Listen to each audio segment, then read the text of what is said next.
Officer on ഡ്യൂട്ടിയുടെ official OTT അപ്ഡേഷനാണ് ഇന്നൊരു video ഭാഗത്ത്. വീഡിയോയിൽ കൊനുമ്പ് വീഡിയോ ലൈക്ക് ചെയ്യുക, ചാനൽ സബ്സ്ക്രൈബ് ചെയ്യുക.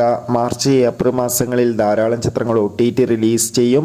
നമ്മുടെ ചാനൽ ഭാഗം പരിശോധിച്ചാൽ ആ വീഡിയോയ്ക്ക് നിങ്ങൾക്ക് കാണാൻ വേണ്ടി സാധിക്കുന്നതായിരിക്കും. ചാക്കോച്ചൻ, പ്രിയാമണി, ജഗദീഷ്, വിശാഖ് എന്നൊക്കെ പ്രധാന കഥാപാത്രങ്ങളായ ചിത്രമായിരുന്നു ഓഫീസർ ഓൺ ഡ്യൂട്ടി. ചിത്രത്തിന് മികച്ച പോസിറ്റീവ് റെസ്പോൺസ് തന്നെയാണ് ഇപ്പോഴും പുറത്തുവന്നുകൊണ്ടിരിക്കുന്നത്. അതുകൊണ്ട് തന്നെ ഏവരുമേറെ ആകാംക്ഷയോടെ ചിത്രത്തിൻ്റെ OTT അപ്ഡേഷൻ അറിയാൻ വേണ്ടി കാത്തിരിക്കുകയാണ്.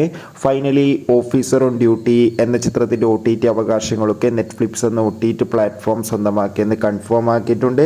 നിലവിൽ കിട്ടുന്ന റിപ്പോർട്ടുകൾ പ്രകാരം ഏപ്രിൽ മാസം വിഷു സ്പെഷ്യലായി OTT റിലീസ് ചെയ്യുമെന്നാണ് റിപ്പോർട്ടുകൾ സൂചിപ്പിക്കുന്നത്. കാത്തിരിക്കാം കൂടുതൽ അപ്ഡേഷൻ അറിയാൻ വേണ്ടി. ചിത്രം കണ്ടവരുടെ അഭിപ്രായം കമൻറ്റ് ചെയ്യുക. കൂടുതൽ സിനിമാ വാർത്തകൾ പെട്ടെന്ന് ലഭിക്കാൻ ചാനൽ ഇപ്പോൾ തന്നെ സബ്സ്ക്രൈബ് ചെയ്യുക. Bye bye.